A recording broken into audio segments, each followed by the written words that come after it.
Bulan Ramadan bukan bulan untuk rehat dan untuk buang masa begitu sahaja. Solat, puasa, zakat sebenarnya telah digabungkan di dalam bulan Ramadan Al-Mubarak. Malam Lailatul Qadar, di mana beramal satu amalan pada malam itu bersamaan dengan 1000 bulan. Setiap amalan yang kita buat dengan yang terbaik untuk apa? Untuk kita persembahkan di hadapan Allah Subhanahu wa taala. Hati yang bersih supaya pakaian takwa itu dapat dipakaikan dengan sebaik mungkin. Perbanyakkanlah di dalam suratan amalan kamu itu dengan istighfar. Seandainya kita menghitung nikmat yang Allah berikan kepada kita, nescaya tidak akan terhitung berapa banyak nikmat yang kita ada. Kita ikhlas, fokus sebenar-benarnya kepada Allah Subhanahu wa taala.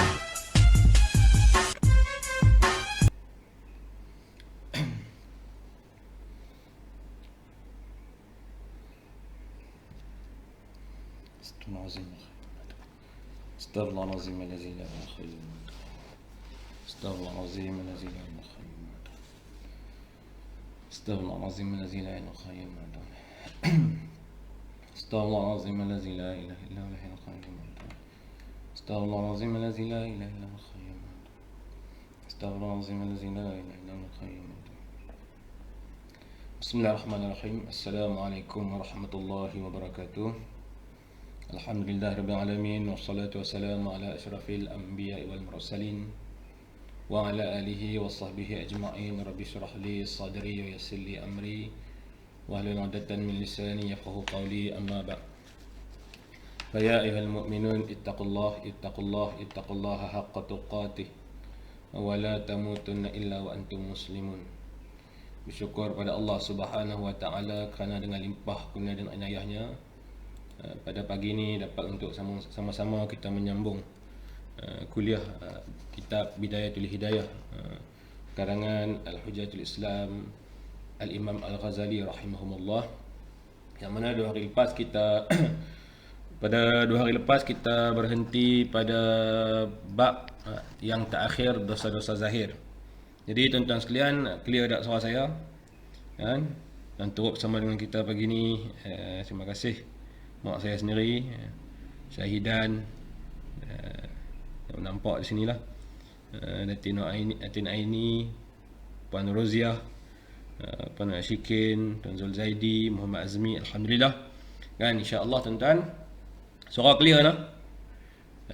Kalau pagi ni sambil-sambil kita, orang kata apa, kita ada berada di fasa kedua Ramadan ini, mudah-mudahan perbincangan kita pada pagi ni sedikit sebanyak boleh memberikan, orang kata, pengiktibaran dan sebagainya, insya-Allah, di dalam kehidupan kita, insya-Allah.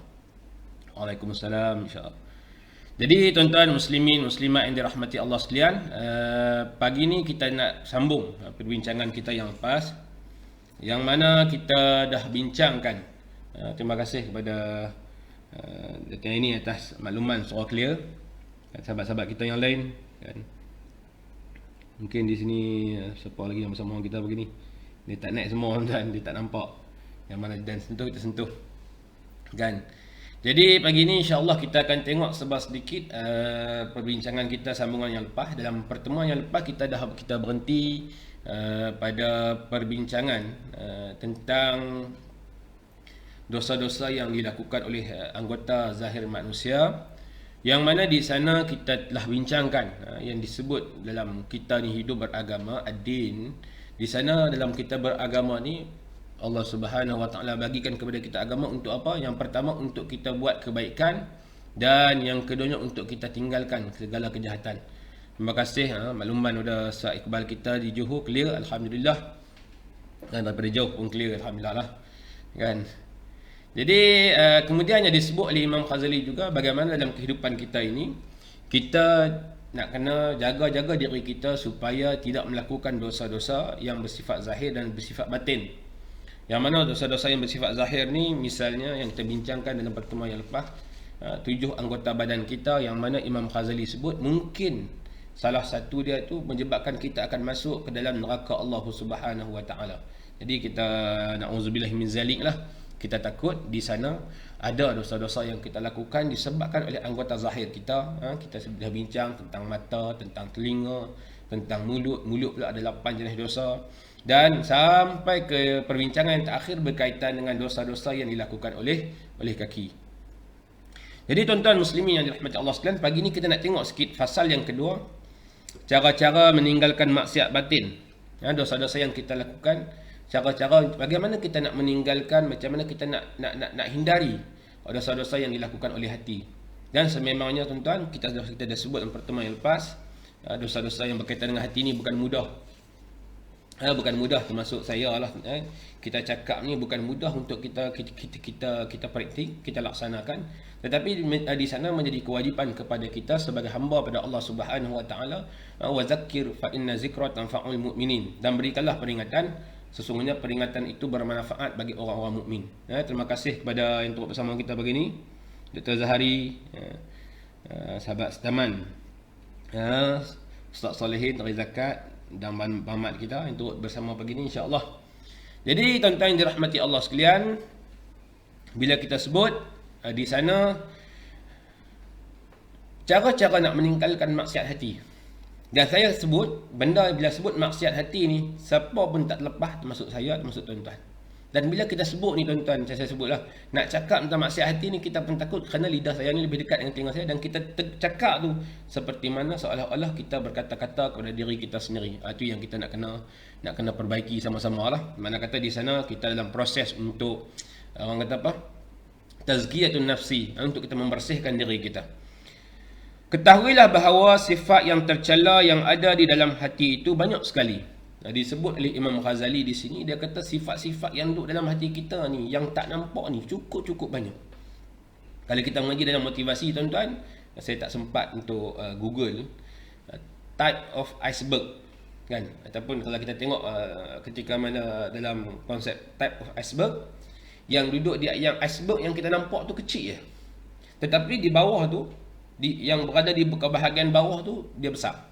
Dan yang besar tu lah diumpamakan orang kata apa, dalam diri kita lah.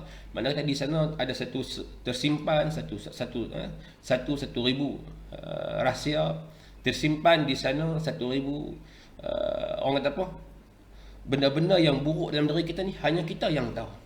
Sebab itulah kita sebut tidak ada orang yang boleh mengenali diri kita, melainkan kita sendiri yang kita tahu. Yang mana Allah Subhanahu Wa Taala bagi kepada kita ni kelebihan manusia ni, dia boleh berfikir tentang diri dia sendiri. Tuan-tuan, kan, antara kelebihan manusia ialah manusia mempunyai naluri dan akal, yang mana naluri itu dia boleh fikir tentang diri dia. Dia boleh buat self talk. Kita duduk seorang-seorang, bila kita sembahyang, lepas sembahyang kita angkat tangan, ya Allah Tuhanku, berikanlah kekuatan pada aku, ya Allah. Self talk, kita bercakap pada diri kita sendiri. Orang yang mana self talk dia buruk, kalamul khabisah, kalau kata dia buruk ni tuan-tuan, self talk dia buruk, dia bangun pagi dia akan jadi lemah. Tetapi kalau kita ni self talk kita kuat, Islam ajak kepada kita nak bercakap-cakap, kita nak berkata-kata dalam keadaan memperkuatkan self talk dalam diri kita ni, makna kata di sana kita akan ada kekuatan. Jadi bila sebut tentang sifat-sifat yang tercela dalam hati kita ni banyak. Dan dalam banyak ni tuan-tuan, sebahagian kita termasuk saya sendiri, ada banyak lagi yang kita tak tahu kerana di sana tersembunyi, kan, ilmu daripada ilmu Allah Subhanahu Wa Taala. Sebab itulah kita dalam kehidupan kita ni, kita ada 2 mata, kan. Yang pertama pandangan mata zahir kita, yang keduanya pandangan mata hati kita. Dan pandangan mata kita tahu, pandangan mata kita pandangan yang menipu. Kadang-kadang kita tengok macam kita bawa kereta lah tuan-tuan, kita bawa kereta di atas lebuh raya, daripada jauh kita nampak macam hujan, jalan tu penuh dengan air, Pipi dekat tuan-tuan tidak ada apa, itu fata morgana. Kalau kita dengar lagu Hijaz pun ada lagu fata morgana, dan di sana tu mata yang sejauh memandang tu, tetapi di sana tuan-tuan ada lagi benda-benda yang mana kita nak kena tengok dengan pandangan yang kedua, yakni pandangan hati. Dan menyucikan hati dari kotoran itu memerlukan kepada usaha yang berterusan, kan. Cik Amrul kita kata, hari ni lawa baju raya, pakai baju raya, kan.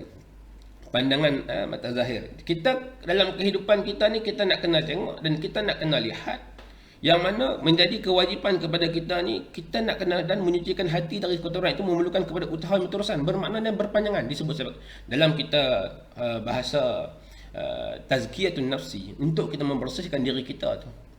Bermakna di sana kita nak kena berterusan, tuan-tuan, nak kena bermujahadah. Payah memang payah. Kita pun tahu, termasuk diri saya, termasuk tuan-tuan.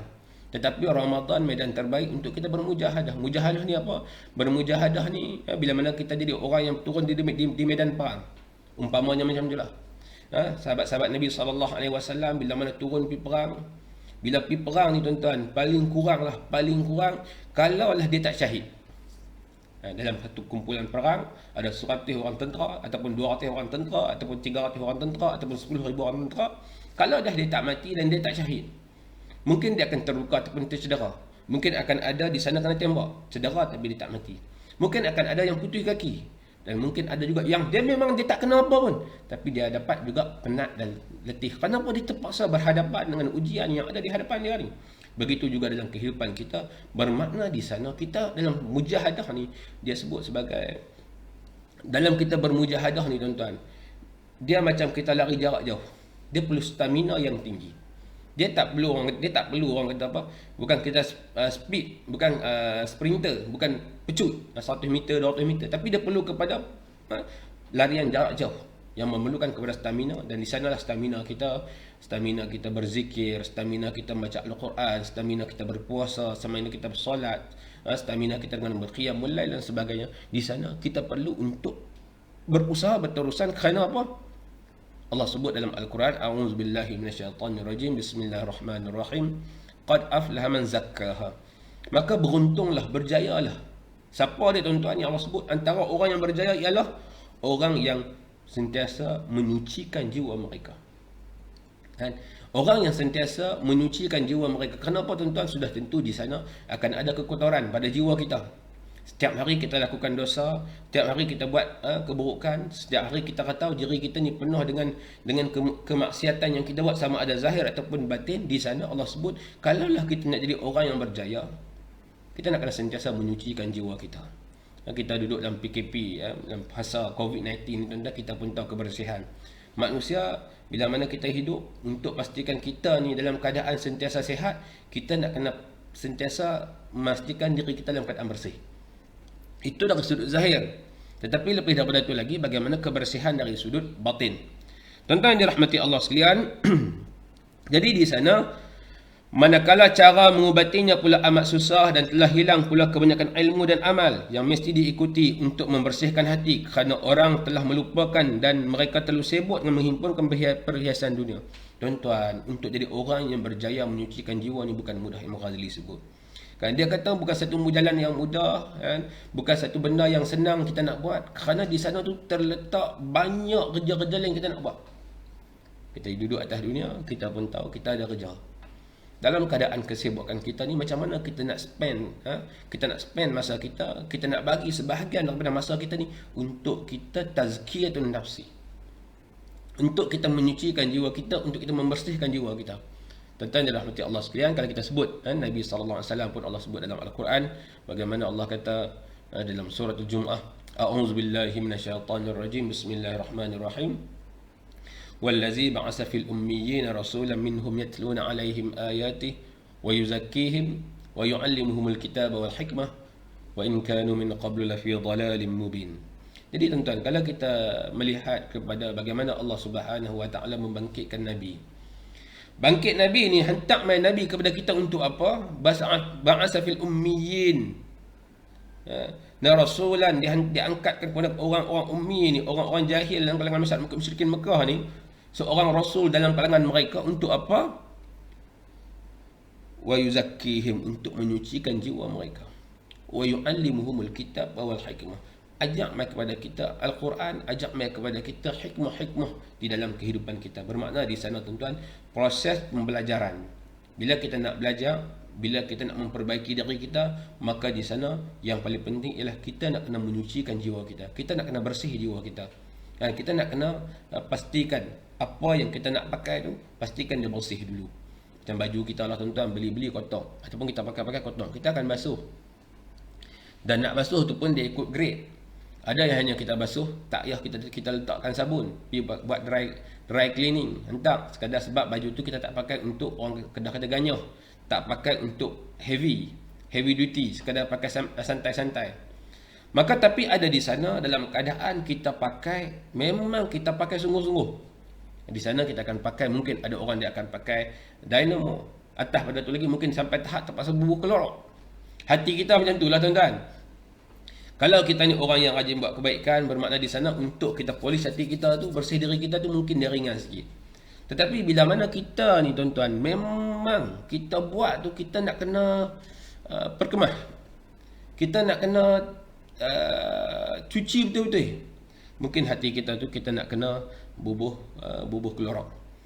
Turut bersama dengan kita pagi ni Ustaz Zul kita daripada Langkawi, kan, Tuan Khairul Daim, Ustaz Rahman Rusdi, Ustaz Syarul Nizam, Tuan Syahril, dan Abu Fatih, Tuan Hazri kita, Ustaz Mulyano daripada Kalimantan turut bersama dengan kita pagi ni. Saya sebut nama naik tuan-tuan, yang notifikasi naik, ada yang tak naik, kan, daripada Kalimantan turut bersama dengan kita pada pagi ni, insya-Allah.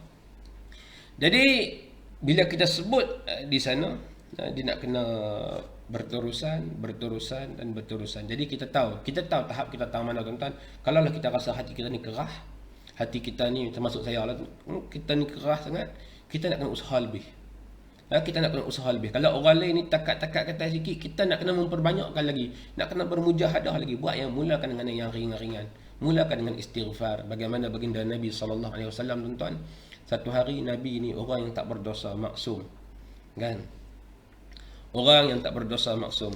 Kubangutan jelas Ustaz Ikhwan kita, alhamdulillah, ingat Kuduk Langkawi, Tuan Hilman kita, Cak Khairi turut bersama dengan kita pada pagi ni, kan. Kita tahu kita ni tahap mana. Nabi SAW satu hari dia beristighfar 70 hingga 100 kali setiap hari. Nabi maksum tuan-tuan, nak ukur dengan kita jauh beza, kan. Kita banyak dosa, kita ada kelemahan, kita ada kekurangan. Bermakna di sana kita nak kena sentiasa lagi memperbaiki diri kita, meningkatkan amalan kita, tingkatkan lagi, kan. Istighfar pun tak apa. Astaghfirullahalazim allazi la ilaha illa huwa. Astaghfirullahalazim allazi la ilaha illa huwa. Dia kalimah mudah, kan, kalimah yang ringan untuk kita kata, tapi kita tak boleh nak kata. Kita tak boleh nak menjadi satu kelaziman pada kita. Alhamdulillah pada di Padang Lalang jelas, alhamdulillah, kan. Jadi menjadi kelaziman kepada lidah kita ni untuk berzikir dan terus berzikir, kan. Tuan-tuan dirahmati Allah sekalian, kemudian disebut oleh Imam Ghazali, dan telah kami sebutkan segala yang berkenaan dalam masalah ini dalam kitab Ihya Ulumuddin pada juzuk membicarakan al-muhlikat, artinya perkara-perkara yang membawa kepada kebinasaan, dan pada juzuk yang membicarakan al-munjiat, artinya perkara-perkara yang perlu diikuti untuk mendapat keselamatan. Tuan-tuan dirahmati Allah sekalian, Imam Ghazali kata dia dah bincangkan dah benda ni. Dalam keadaan kita nak mujahadah ni pun, kita tahu zaman Imam Ghazali tuan-tuan, orang dah sibuk bekerja. Orang dah kalut pergi kerja, balik kerja, kalut pergi kerja, waktu tu cari makan lah. Sebab dalam kehidupan kita ni pun tahu, semua orang sibuk. Termasuk tuan-tuan pun sibuk, saya pun sibuk, masing-masing sibuk cara masing-masing lah. Kalau yang duduk di rumah, sibuk nak mengemas rumah, kan. Ada yang bekerja di pejabat, sibuk cara pejabat. Ada yang semua dikurniakan kesibukan. Tetapi di sana tuan-tuan, bila mana kita sibuk, bagaimana kita nak memastikan masa-masa kita yang ada itu, masa itu dia berkat. Kerana masa yang berkat tuan-tuan, kita tengok walaupun orang tu umur, kalau kita dengar lagu lah kan, pohon kayu, kan. Orang ni kalau dia hidup 1000 tahun pun dia tak guna kalau dia tak semayang, kan. Kita pun dengar walaupun hidup 1000 tahun, kalau tak semayang tak ada gunanya, kan. Di sana tuan-tuan, hiduplah panjang tetapi tidak ada keberkatan.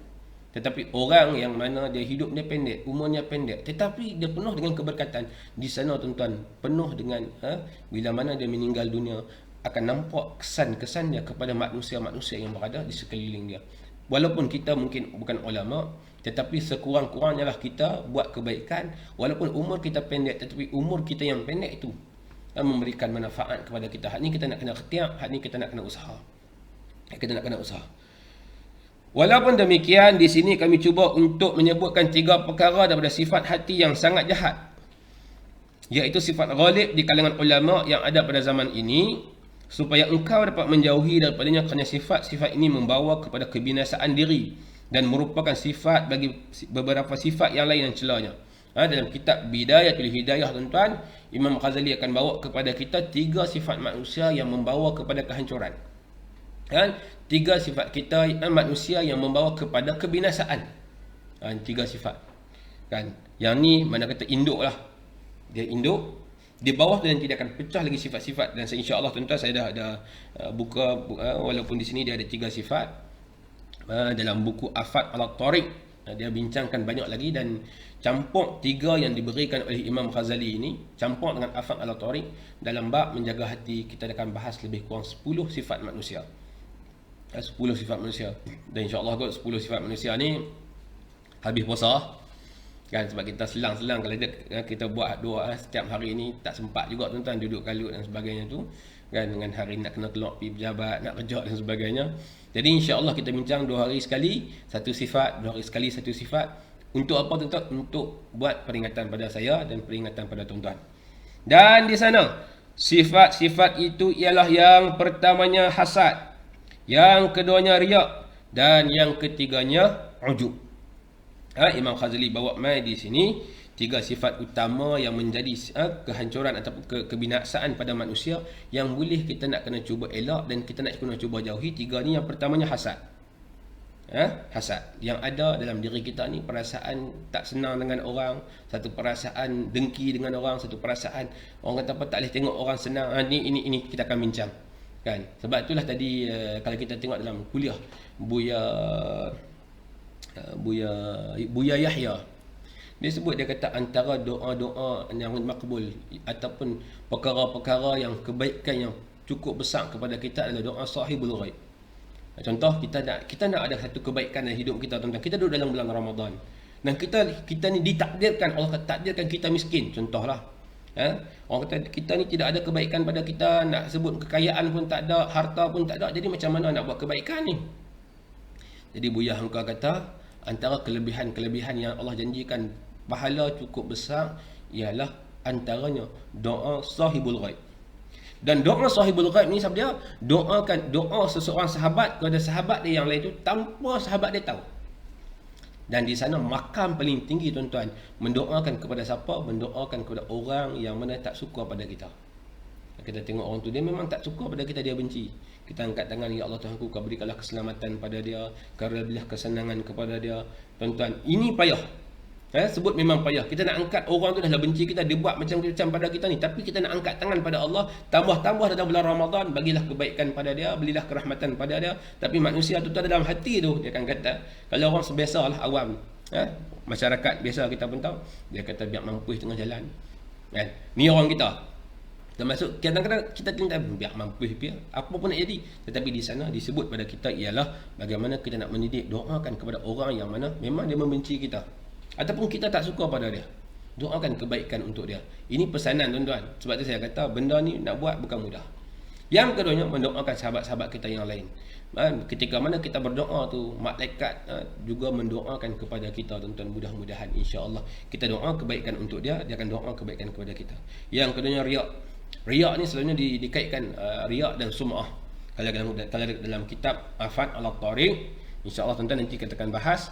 Tapi di sini saya cuba pecahkanlah berkaitan dengan riak. Dia suka orang tengok dia. Kan? Riak berasal daripada perkataan ru'yah. Dia suka orang tengok dia. Kan? Ra'a. Jadi hari ni pun kita akan bahas. Yang ketiganya ujub. Ujub ni ijab bin nafsi, dia rasa diri dia hebat. Dia tak tahulah, dia main rasa tu rasa. Tidak ada orang lain lebih hebat pada dia. Nah, kesemua ni tuan-tuan bukan ada hanya pada orang kaya, tetapi ada semua pada semua manusia, termasuk orang tu orang miskin. Termasuk orang miskin tuan-tuan. Orang miskin kalau kita tengok pun ada perangai-perangai yang kalau sebut sifat mazmumah ni, dia tidak mengenal siapa, dia tidak mengenal orang kaya ke orang miskin, dia tidak mengenal orang tu alim ke tidak. Tetapi di sana tuan-tuan semua orang, sebab Imam Ghazali sebut di sini tuan-tuan, bila bincang bab masalah hati, antara orang yang akan diserangnya adalah orang-orang yang beragama. Sebab itulah tuan-tuan kita pun nak kena memperbaikilah diri kita dari semasa ke semasa, diri kita semasa ke semasa. Sebab itulah baru-baru ni kita tengok kan viral, bila kita ni kita nak sebut ini, bila kita dalam proses kita nak memberi pencerahan kebaikan kepada masyarakat, ini antara benda-benda yang kita nak kena memperbaiki. Tuan-tuan pun sama, saya pun sama tuan-tuan. Kita nak kena upgrade. Sebab itulah kata mujahadah. Mujahadah ni latihan. Kita upgrade sikit. Maka bersungguh-sungguhlah engkau dalam membersihkan hatimu daripadanya, kerana apabila engkau telah dapat membersihkan hatimu daripadanya, maka engkau akan dapat mengetahui cara-cara untuk menjauhkan diri daripada sifat-sifat keji yang lainnya. Tuan-tuan, disebut di sini kata kita nak kenal sifat-sifat ni sebab apa? Sebab kita nak menjauhkan diri. Mudah-mudahan dengan kalau kenal 3 sifat induk ni tuan-tuan, barulah kita boleh orang Kedah ada perendang ataupun kembangkan lagi untuk kita hindarkan lagi daripada sifat-sifat yang lain. Mana kata induk dia tu kita berkaitan dengan riya, berkaitan dengan ujub, berkaitan dengan hasad, dia kembangkan lagi ni kita akan bincangkan nanti berkaitan dengan israf, dia main perasaan boros. Orang boros ni sebab apa tuan-tuan? Sebab dia nak lebih pada orang lah. Dia duk tengok orang tu pakai kereta biasa, dia kereta mewah, dia pun nak beli kereta mewah. Tiba-tiba masuk saya teringat Tuan Haji Zamri, dia ada mesej bila mana berkongsi Tuan Haji Zamri pada Yapim. Dia bincang, kebetulan kemarin berbincang berkenaan dengan nama apa tersebut, pajak gadai Arahnu. Tuan-tuan tengok hari pertama dibuka sektor perniagaan, antara tempat yang paling banyak orang pergi ialah pajak gadai. Kan, di sana lah tuan-tuan kita tengoklah, kita tahu di sana masyarakat kita memerlukan. Sebab itulah ilmu yang perlu kita tahu, salah satu dia ialah ini pengajaran buat saya juga, mungkin dengan sahabat-sahabat sekalian, dan saya dapat pesanan daripada Dr. Basri, yang mana tok-tok nenek kita dah buat dah, tok-tok nenek kita dah buat, mak-mak kita dah buat. Kan, dia kata orang kita hari ni sebahagian dia suka melabur dalam aset, sama ada property, rumah, tanah, ataupun dia beli aset yang memang akan turun harga. Antaranya apa? Antaranya kereta. Tapi dia kata antara perkara yang dikaji dalam oleh pihak orang kata apa? Inilah orang berkaitan dengan pengurusan keuangan ini. Antara benda yang kita kena ada ialah cash money. Sebab dia kata kalaulah kita simpan harta kita dalam bentuk aset, contoh kita beli rumah, kita beli kereta, dan kita sebut, kita kata untuk pelaburan, untuk simpanan masa tua, kan, tapi dalam pada masa yang sama tidak ada cash. Cash ni tuan-tuan dalam dua keadaan lah, sama ada cash kita simpan dalam bentuk duit, ataupun cash kita minta simpan dalam bentuk emas. Sebab apa? Emas bila mana kita berlakunya bencana, kita boleh pergi pajak gadai, kan. Jadi dia disebut ataupun P.R.Rahnu, silap minta maaf, P.R.Rahnu. Jadi dia sebut, dia kata bahayanya bila simpan dalam bentuk orang kata apa, aset yang mana rumah ni, bila mana berlaku kemudarat, darurat, sama ada darurat tu disebabkan sakit, contoh tuan-tuan tiba-tiba kena jantung, pergi hospital, kata nak pakai duit 40,000 contoh, kan, tak ada medical card, tidak ada simpanan, tiba-tiba kata nak kena guna duit. Pada ketika tu cara dia ialah teringat rumah, nak jual rumah tu ambil masa yang panjang. Dan bila nak jual rumah biasa panjang, menyebabkan rumah tadi dia dah kadang terdesak, dia akan jual cara murah-murah. Sebab itulah kalau kita tengok di kampung-kampung ataupun dalam masyarakat kita, kadang-kadang kita tengok dia kata, hang beli rumah cantik tu, dia kata kawan tu sesak, dia mai bagi kat aku murah ya, harga pasaran 300,000, tapi dia tak ada duit sangat-sangat, dia nak pakai, dia tolak 100,000. Itu tuan-tuan. Jadi di sana dia kata perlunya kepada simpanan yang bersifat tunai, duduk dalam ASB, duduk dalam tabung haji, ataupun dia kata dalam keadaan lagi simpan dengan emas. Kerana emas ni bila mana kita tidak ada duit, kita akan pergi cagar di Arahnu. Itu ilmu lah. Kalau kita tengok dalam masyarakat kita, ada kawan kita kata, dia kata tunjuk orang Melayu kaya. Tak tuan-tuan, bukan sebab kaya, terutamanya golongan-golongan nelayan, golongan-golongan pesawah, penoreh getah, termasuk keluarga sama ayah saya lah tuan-tuan. Bila mana kita nak simpan, kaedah salah satu dia adalah emas lah, kan. Mak saya pun ada pagi ni, kan, mak ayah saya pun ada, kan. Jadi cara dia macam mana? Cara dia ialah dia simpan, ada duit sikit dia akan pergi beli emas, dia akan duit sikit beli emas. Sebab apa? Dia tahu lah itulah jaminan terakhir dia. Sebab dia nak buat pinjaman bank tak boleh.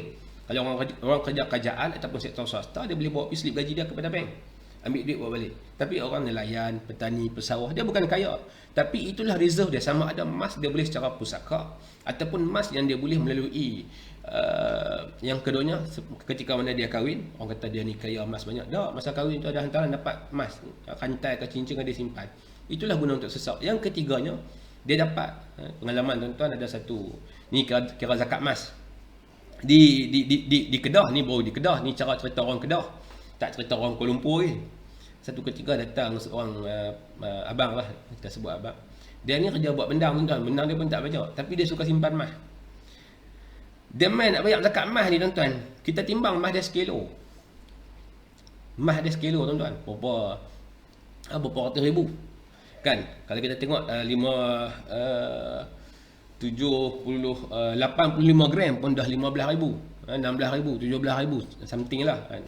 Kalau ganda kedua tu kan 85 gram, 85 gram bersamaan dengan bersamaan dengan 25 mayam. Nisab bagi mana zakat. Jadi kalau ada sampai sekilo tuan-tuan, hebatlah. Tapi dia kata inilah reserve dia. Kalau lah tiba-tiba sakit, dia tak boleh nak buat loan. Kalau anak nak masuk universiti tak ada duit, dia tak boleh buat loan. Sebab tu nak kena beringat. Jadi cara nak beringat tu dengan simpan emas. Dan di sana juga tuan-tuan, bila kita tengok orang pakat pergi beratur kat pajak gadai, kita pun kata tu dia pakat-pakat pergi pilih pajak gadai.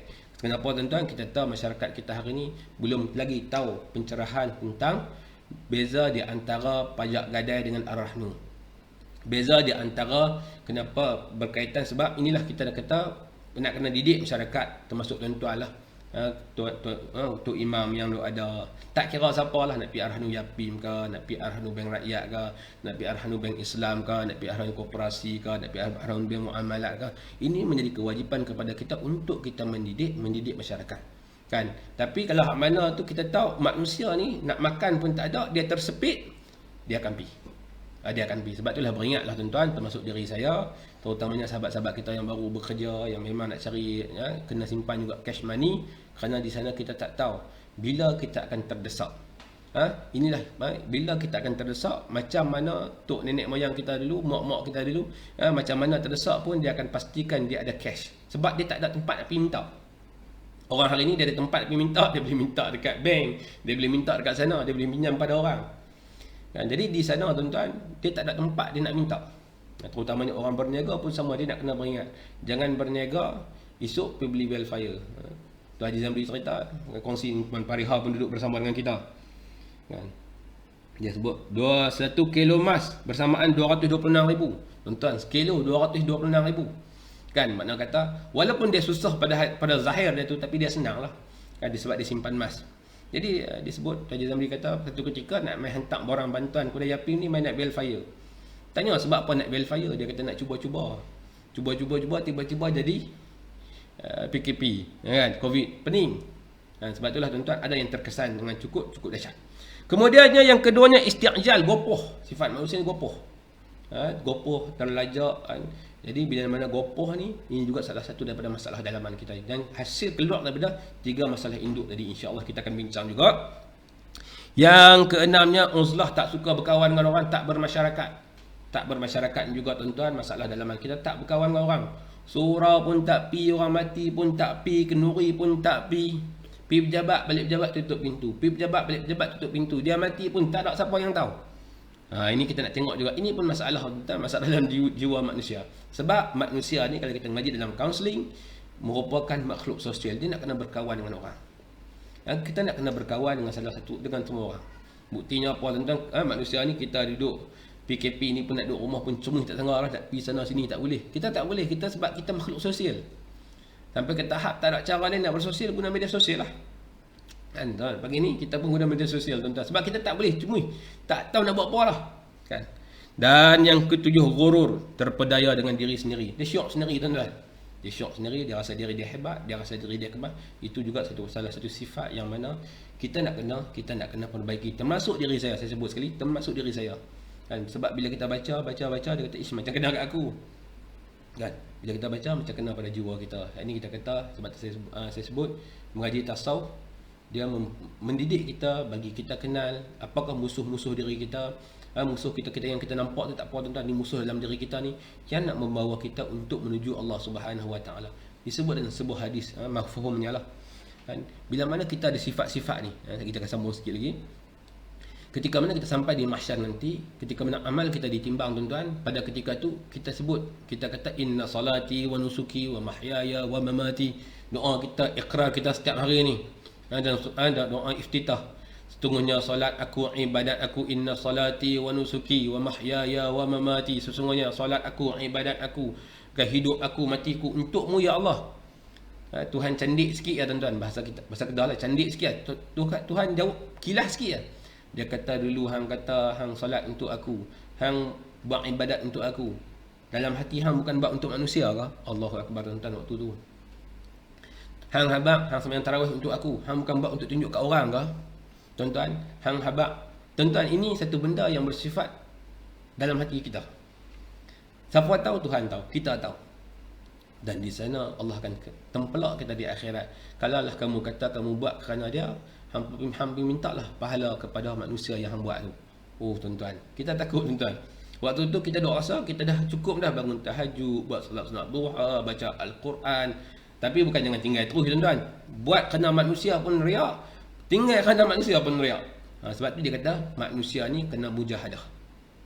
Buat dan terus buat, kerana di sana akan datang keikhlasan. Ikhlas ni apa dia tuan-tuan? Selalu orang tanyalah, dia kalau kita nak ikhlas dulu kan nak buat dulu? Ada orang kata, dia kata saya ni tak mau buat lah macam-macam ni sebab tak ikhlas kan, jadi saya tak buat terus kan. Contohlah tuan-tuan, semayang dulu kan ikhlas dulu. Anak-anak kita tuan-tuan sama macam saya lah, kecil-kecil dulu mak saya pun ada bagi ni bukti, ayah saya pun ada bukti kan, terus semayang. Kita masuk dalam bilik tuan-tuan, umur kita darjah 3, terus semayang. Kita masuk tutup bilik kan, kita buat baca kuat-kuat, kita tidur. Ni perangai budak-budak. Waktu tu kita semayang kerana terpaksa. Saya ingat lagi ketika mana kecil, semayang maghrib, waktu tu ada gambar Doraemon, duduk depan TV sambil tengok Doraemon. Kita kena paksa sampai jadi tabiat kita. Sebab itulah kita sebut, bila mana nak melahirkan ikhlas ataupun nak menjadikan satu daripada tabiat dalam diri kita, kita nak kena paksa diri untuk buat dulu. Walaupun di sana mungkin kita yang awal tidak akan ada keikhlasan, tetapi insya-Allah akan di sana akan lahirlah keikhlasan hasil daripada mujahadah kita kepada Allah Subhanahu Wa Taala. Kalau nak tunggu ikhlas tuan-tuan, sampai bila taubat lahum kita tak buat. Orang Kedah kata taubat lahum tak buat. Jadi sebab di sana tu mana-mana nak kena bermujahadah, buat dan terus buat. Buat dan terus buat. Jadi tuan-tuan, antaranya lagi takabur, sombong. Sombong. Dia sombong, kerana sombong ini sifat adalah satu daripada sifat al-mutakabbir, sifat-sifat Allah Subhanahu Wa Taala. Jadi dia tak boleh ada pada manusia. Dan yang ketujuh, sum'ah. Sum'ah ni suka orang dengar. Dia suka orang cerita tentang dia, dia suka orang puji dia. Apa ini sum'ah? Insya-Allah tuan-tuan kita akan bincang dalam pertemuan yang akan datang. Dan yang ke-10, ittiba'ul hawa. Dia suka ikut hawa nafsu. Itulah tuan-tuan, dan bila mana di sini kita sebut antara sifat-sifat yang disebut Imam Ghazali, sifat-sifat dosa-dosa batin kita. Dan mudah-mudahan tuan-tuan, perbincangan kita ni intro lah. Perbincangan kita ini intro kepada dosa-dosa yang dilakukan oleh hati. InsyaAllah 2 hari lagi, esok tidak ada kuliah, lusa tuan-tuan, kita akan bincang dan saya ucapkan kita akan tengok sebuah sedikit bagaimana dosa-dosa ataupun cara mengelakkan hasad, cara mengelakkan riak dan cara mengelakkan dosa-dosa perkara-perkara yang lain lah, sum'ahnya, ujubnya dan sebagainya insya-Allah. Jadi saya rasa setakat dulu. Terima kasih kepada sahabat-sahabat Facebook pagi ini, sekitar 13 orang yang turut bersama dengan kita, yang saya minta maaf yang tak sempat sebut nama. Ada yang naik, Puan Pariha kita, Pak Cik Firdaus, Tuan Azrul daripada Kindness Malaysia. Alhamdulillah, orang yang cukup menyokong agenda-agenda untuk membasmi kemiskinan, insya-Allah tuan-tuan. Dan tuan Syarin kita daripada MBSB turut bersama kita daripada MBSB, Al-Ustaz, sahabat senior saya Ustaz Hafiz kan, Ustaz Rahman, Ustaz Mulyano, Pak Su, Tok Imam kan, Tok Guru saya ni, Kak Pizah, Tuan Haji Fifuddin, Fasihah, Anas, Tuan Syani, Cik Dr. Selamat, ada Tok Azura, Tuan Nazrin, Cak, Ustaz Ikhwan, Tuan Hilman, Tuan Azri, Tuan Abu Fatih, Tuan Amrul, Ustaz Zul, Ustaz Daim kita, Ustaz Rosman, Ustaz Syarul Nizam, Ustaz Syarif, Dr. Zahari, Ustaz Salihin, dan sahabat-sahabat lain mungkin yang terlepas naik atas sini, mak ayah saya yang turut bersama dengan pagi ini, insya-Allah tuan-tuan, kita doakan mudah-mudahan Allah Subhanahu Wa Taala beri kebaikan kepada kita dalam proses mujahadah kita untuk kita mencapai jalan bertemu dengan Allah Subhanahu Wa Taala. Bismillahirrahmanirrahim. Alhamdulillahirabbil alamin. Wassalatu wassalamu ala asyrafil anbiya'i wal mursalin wa ala alihi wa sahbihi ajma'in. Allahumma salli ala sayyidina Muhammadin tibil qulubi wa dawaiha wa afiyatil abdani wa shifaiha wa nuril absari wa dhiyaiha wa ala alihi wa sahbihi wa barik wa sallim. Allahumma ahyina bi hayatil ulama wa amitna bil mauti syuhada wa ahsyurna bil mautil awliya. Wassalatu wassalam. Allahumma ya dafi'il balaya Allah wa ya dafi'il balaya Rahman wa ya dafi'il balaya Rahim, idfa' anna min kulli bala'i dunya wa azabil akhirah wa syarri dunya wa syarril akhirah wa min al-aduwi min al-insni wal jinni wa min asy-syaitani wal iblis wa ma yatiru fil hawa wa ma yanzilu minas sama wa ma yakhruju minal ardi. Rabbana hab lana min azwajina wa dhurriyyatina qurrata a'yun waj'alna lil muttaqina imama. Rabbana atina fid dunya hasanah wa fil akhirati hasanah wa qina azaban nar. Sallallahu ala sayyidina Muhammad wa ala alihi wa sahbihi wa baraka sallam. Alhamdulillahirabbil alamin.